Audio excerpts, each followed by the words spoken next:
et c'est le secret du et. Ainsi, c'est précisément la réalité du P. Et c'est Yod et Yod se trouvant dans la forme développée du nom de 4 lettres de la façon suivante, Yod Vou Dalet et Yod Vou Aleph Vou et Yod, et c'est sa forme véritable. Le sujet en est que Bina correspond également à Peu car elle révèle tout le secret des 3 premières. C'est pourquoi les deux sont appelés Shekinah supérieur et inférieur. Et il en est de même des PDE. Il n'y a aucun doute sur le fait que cela se réfère au secret de ce qu'elles prodiguent rapidement. C'est pourquoi elles sont ouvertes, et elles sont appelées bouches car elles sont parfois ouvertes et parfois fermées selon qu'elles prodiguent ou non. C'est pourquoi elles sont courbées, cachées et ouvertes d'un côté. Et le point du Yod se trouve du côté gauche tout comme dans Yod, et non à droite comme dans Yod et, car elle est miséricorde comme cela a été expliqué dans la section sur de bas en haut. Chapitre 21. À propos de la lettre Tzadi, il est expliqué dans le Sefer Atemuna qu'elle se réfère à Tzadi qui est Zod Olam, et il est constitué d'un Nun se référant à Bina et d'un Yod se référant à Malkout, et les deux se réfèrent à Yesod pour indiquer que Yesod réunit ces deux attributs ensemble. Mais il en existe une autre explication qui est essentielle, car il a été dit que son règne se fait à l'heure du soleil, et il est possible que cela signifie que le soleil provienne de la force de Tiferet et de l'association de ses attributs essentiels par l'intermédiaire de Tiferet. C'est pourquoi son règne se fait à l'heure du soleil car l'Éternel des armées est un soleil et un bouclier. De plus, le soleil s'applique également à Yesod comme cela a été expliqué en son temps. Et il y en a qui ont expliqué que le Tzadi se réfère à Tzadi qui est Zod Olam et que ces deux branches se réfèrent à ces deux canaux, celui de droite et celui de gauche, comme nous l'avons expliqué dans le 19e chapitre de la section sur les canaux. De plus, le Tzadi se réfère à Malkout, et ces deux têtes se réfèrent aux deux pommes supérieures à cause desquelles il est appelé champ de pommier comme nous l'avons expliqué à propos de Sad. Et il y en a qui ont expliqué que Tzadi final correspond à Tiferet et Malkout car elles furent créées côte à côte jusqu'à ce qu'elles soient séparées. Et il y en a qui ont expliqué à un autre propos que Tzadi final sont pour l'un celui qui pense et pour le second celui qui prodigue, et que leur sentier est appelé roue de la Merkaba et il s'agit de l'emplacement de la pureté car c'est là que se rencontrent toutes les choses pures. Et lui se réfère à elle. Et selon ce qu'il est admis dans le Zohar et dans le Sefer Abaïr, cette lettre se réfère à Yesod lorsqu'elle s'unit à Malkout. Et sa forme se réfère à cela car le Yod correspond à Yesod et le Nun courbé à Malkout. Ainsi, il n'est appelé Tzadik que lorsqu'il s'unit à Tzedek. Et dans le Zohar sur la Paracha Bereshit, il est expliqué que le principe de Tzadik c'est le Nun et le Yod. En vérité, le Yod correspond au Yod de Yesod c'est-à-dire le monde du mal, et le Nun à Malkout. Voici que le Yod se détourne du Nun pour indiquer ce qu'étaient les deux parts soufim avant le début de la création, comme il est écrit, tu es près de moi derrière, et il n'était pas proche en étant face à face, c'est pourquoi le Yod chevauche le Nun et lui tourne la tête. Ainsi, le principe du Tzadik se réfère à Yesod et son nom en témoigne, et il est possible que cela signifie qu'il les réunit, bien qu'elles ne soient pas face à face. Et à propos du Tzadi final, il est longuement expliqué dans les Tikkunim qu'il se réfère à Tzadi qui est Zod Olam lorsqu'il s'unit à Bina, et c'est le bien du Nord pour les justes dans le monde à venir. Et dans le 26e chapitre nous expliquerons le cas des lettres même Tzadi Pe Kaf, avec l'aide de Dieu. Chapitre 22.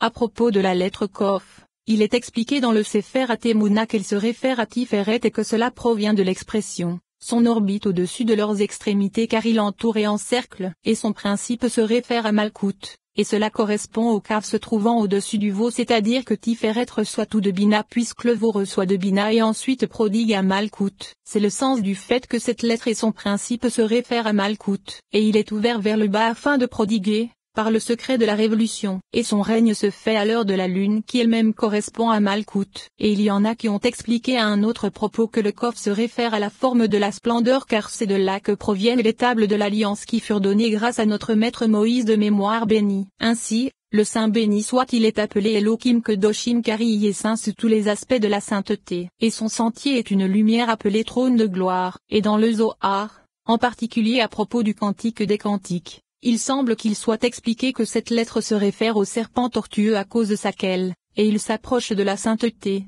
et ressemble à un Kof face au Fils de l'homme. Il est possible que cela indique que Malkout est appelé Kof à cause du Mokd, car elle reçoit tout. Chapitre 23. À propos de la lettre Resh, il est expliqué dans le Sefer Atemuna que cette lettre se réfère à Yesod, et il s'agit d'une lettre simple car elle n'est pas composée d'autres lettres. Sa propagation atteint Malkout, et il s'agit d'une expression d'héritage à cause de l'expression monte et prend en possession, car il s'agit de l'héritage des justes pour le monde à venir puisque c'est là que les Néphashotes trouvent le repos. Et il s'agit du monde à venir, le monde qui est totalement Shabbat.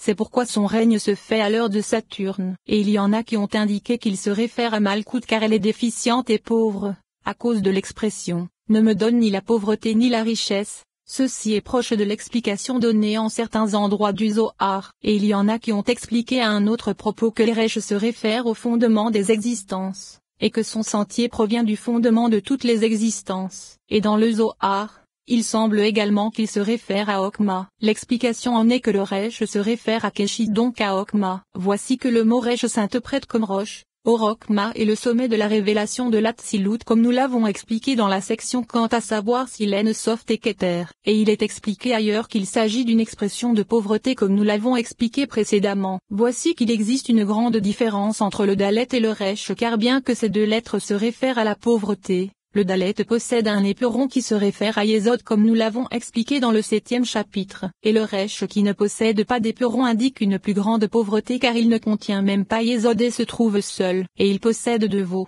Le premier se propage à la droite et se réfère à Ezed, et le second qui est un toit, dirigé vers la gauche c'est Gebura. Et ce dernier possède un éperon à son extrémité gauche pour indiquer que Yesod diminue et se nourrit du côté de Gebura par le secret d'Isaac qui est l'extrémité vivant de Yesod tendant vers la gauche comme nous l'avons expliqué dans les sections précédentes. Et puisqu'elle disparaît vers Gebura, Malkout reste pauvre.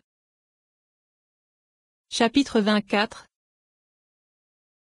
À propos de la lettre Shin. Il est expliqué dans le Sefer Atemuna que cette lettre se réfère à Bina, et ces trois yods se réfèrent aux trois premières alors que ces trois veaux se réfèrent aux trois patriarches, et le kaf renversé c'est Malkout, par le secret de Yesod, afin de recevoir le shofa de ses séphiroth, et son principe se réfère à Netzah car c'est grâce à elle que se fait cette union, et il se réfère également à Bina comme nous l'avons expliqué, et son règne se fait à l'heure de Mercure, et il y en a qui ont expliqué que le Shin se réfère à Malkout à cause de l'expression. Tes dents sont comme un troupeau de brebis, c'est-à-dire qu'elle correspond au pic de la montagne car ceux qui habitent dans la ville y habitent pour empêcher les ennemis d'y entrer, et de même elle se tient à la porte du roi et se garde elle-même afin qu'aucun étranger ne la pénètre, et il y en a qui ont expliqué à un autre propos que le Shin se réfère à l'être Yod car elle indique le nœud d'étophiline, et son sentier est appelé réalité de l'action, et il est admis dans le Zohar parmi les paroles du Rashbi, qu'il repose en paix, que le Shin se réfère aux trois patriarches que sont Ezed,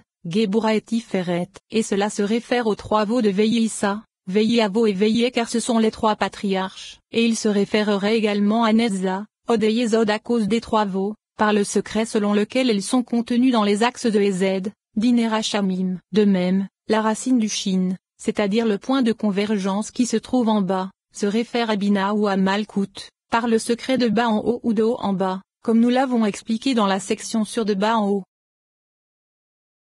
Chapitre 25. À propos de la lettre To, il est expliqué dans le Sefer Atemuna que cette lettre se réfère à Gebura car elle indique le jugement. C'est pourquoi il est dit, tu feras venir un signe. Et nos maîtres de mémoire bénis ont dit que les 6 anges de destruction se propagent par cela. C'est ce qu'indique le veau courbé qui forme le pied du To car il était miséricorde et s'est transformé en jugement, comme dans, voici que la main de l'Éternel se manifestera. C'est-à-dire que Malkout se sera transformé de miséricorde en jugement car l'inverse du nom se réfère au jugement. Et le mot To est semblable à ce qu'il est dit, tracez-vous, une ligne jusqu'au, mont Or, c'est-à-dire que c'est une limite et une démarcation pour le jugement. Et il y en a qui ont expliqué que le To se réfère à Malkout à cause de l'expression tu feras venir un signe et se tera, car toutes les inscriptions et les visions furent observées en elle. Et il y en a qui ont expliqué à un autre sujet que le To correspond à l'étui d'étophiline, et son sentier est appelé paix. Et dans le Zohar, le Rashbi, qu'il repose en paix, a expliqué en de nombreux endroits que le To c'est Tiferet, et il est possible que le mot To provienne d'une expression de désir comme dans « Voici mon désir ». Que le Tout-Puissant me réponde, le sens en est qu'il est désirable et bon à regarder, ou bien cela provient d'une expression de signalisation, et le sens en est que Tiferet du côté de Yesod est un signe, et dans le Zohar sur la paracha Ukat, il est dit que cette lettre se réfère à Malkout et qu'elle est composée des deux lettres que sont le Resh ou le Dalet, car ceci est semblable comme nous l'avons expliqué dans le 23e chapitre puisque les deux se réfèrent à la pauvreté de Malkout. et le Noun. Ceci signifie que la fin de son Noun se réfère à l'autre côté qui se trouve au fond du tabernacle. Et le mot Noun provient de l'expression tu n'opprimeras pas, car l'écorce trompe l'homme et lui fait voir des surfaces brillantes. Elle descend et incrimine, puis s'élève et accuse, et à la fin, elle est amère comme l'absinthe, comme nous l'avons expliqué dans la section sur les palais des permutations. Il se trouve ainsi que selon cette explication, la règle régissant cette lettre se réfère à Malkout avec la pierre d'obstacle. Chapitre 26. À propos des lettres finales du Kaf, du Mem, du N, du P et du Tsadi, il est expliqué dans le Sefer Atemuna que ces lettres se réfèrent à Bina, la mère de sel, car elle donne le sel et le goût à tous les mondes. Ainsi, ces lettres qui se trouvent à la fin des mots correspondent au degré des 5 points qui donnent le sel à toute nourriture. Et dans le Zohar sur le Cantique des Cantiques, Élie a expliqué la chose suivante à propos du verset droit sont ceux qui t'aiment, droit. Ce sont les autres lettres qu'il reste. Et que sont-elles? Même Noun Tsadi et Kaf, car il n'existe aucune autre lettre que celle-ci qui soit appelée droite. Et ce sont celles qui se trouvent redoublées qui sont droites, les unes avec les autres, même avec même finale, Noun avec Noun finale, Tsadi avec Tsadi finale, P avec F finale, Kaf avec Kaf finale, et elles sont droites les unes avec les autres. Car ce sont les 22 lettres contenues dans Bak. Et celles qu'il reste, les droites, sont ceux qui t'aiment pour être contenus avec toi. Avec les 22 lettres, et ces droites sont des lettres cachées dans le monde supérieur. Et lorsque la lumière primordiale se dissimula, ces lettres se cachèrent, et Adam les connaissait. Mais après qu'Adam eut péché, elles se cachèrent comme avant, jusqu'à ce que vienne Abraham qui les connut grâce au souffle de sainteté qui résidait au-dessus de lui. Et ensuite, il les transmit à Isaac, comme il est écrit, Abraham donna tout ce qu'il possédait à Isaac, et Isaac les transmit à Jacob, puis Jacob les transmit à Joseph. Et lorsque Joseph ainsi que tous les fils d'Israël qui se trouvaient en exil furent morts, ces lettres se cachèrent et disparurent comme auparavant. Et ces lettres se dissimulèrent jusqu'à ce qu'Israël se tienne sur le mont Sinaï et reçoive la Torah. Et Israël les connut lors de leur dénombrement, par le secret de leurs noms qui furent gravés, ceci jusqu'à ce qu'ils pêchent. Et lorsqu'ils péchèrent, il est écrit, les enfants d'Israël se dépouillèrent de leurs ornements à partir du mont Horeb. Puis Moïse, Josué et les 70 anciens les connurent. Et c'est avec elle qu'ils entrèrent en terre d'Israël. Et lorsque le temple fut construit et que ce cantique fut révélé, ces lettres furent gravées avec les 22 lettres, c'est-à-dire le secret de Bak, et devinrent, droits sont ceux qui t'aiment. Et il est écrit, c'est toi qui as fixé les droits, et ton palais est comme un bon vin qui coule pour mon bien-aimé. Les droits. Tout ceci se réfère au secret des lettres appelées droites, et ces lettres sont des couronnes cachées dans le monde à venir, et toutes se transmirent révélation après révélation à l'intérieur de la pensée par la gravure des secrets des saints noms, par la gravure du mâle et de la femelle, pour s'associer ensemble, car il n'y a rien de comparable à ces lettres unies les unes avec les autres. En vérité, dans cette parole Élie n'a pas voulu nous dire que la réalité de la forme de ces lettres et leurs noms furent oubliés car Israël possédait des rouleaux de Torah que notre maître Moïse avait écrits pour chacune des tribus, outre celui qui se trouvait dans l'arche, et il n'y a aucun doute sur le fait que ces rouleaux furent faits en accord avec la loi, et il est nécessaire que les lettres, même Noun Tsadi et Kaf qui se trouvent à la fin des mots soient en accord avec la loi. Ainsi, comment la forme de ces lettres aurait-elle été oubliée par Israël alors qu'il lisait dans les rouleaux de notre maître Moïse, qu'il repose en paix, et qu'il les y trouvait écrites? L'intention d'Élie était de dire que les lettres sont la lumière des séphirotes à partir de Ézède et en deçà, comme nous l'avons expliqué dans le second chapitre et dans les sections précédentes. Et voici que cette émanation qui correspond aux 7 jours de l'édifice est contenue en elle. Ainsi, les lettres apparurent en elle avec 5 origines,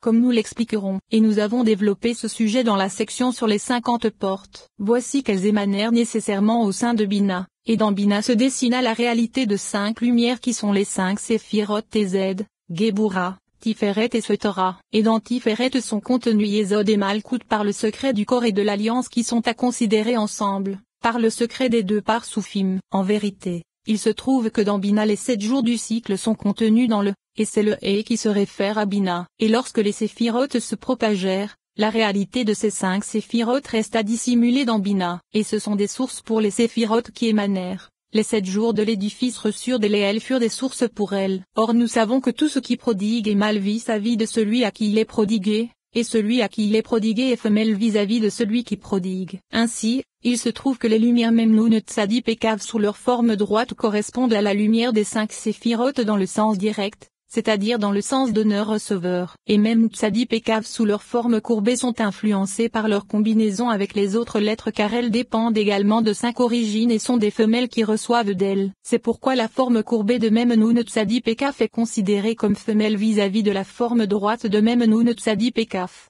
Comme